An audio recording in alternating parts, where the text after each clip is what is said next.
মাশাআল্লাহ এই বছরের মালটা অনেক সুন্দর। কিন্তু এই বছরে এত গরম ছিল, গরম থাকার পরেও মালটার ফলন কিন্তু তেমন একটা কমেনি আলহামদুলিল্লাহ।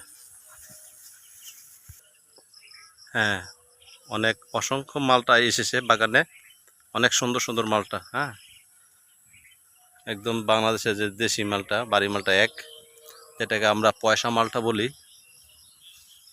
পয়সা মালটা বলার কারণ হচ্ছে আপনি দেখবেন যে এই মালটাগুলো পেছনে এরকম একটা পয়সার মতন একটা চিহ্ন থাকে, সেজন্য এটাকে অনেকে পয়সা মালটা বলে।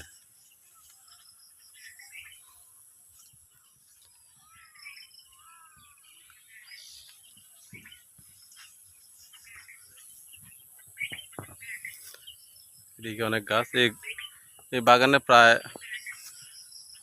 100+ মালটার গাছ আছে।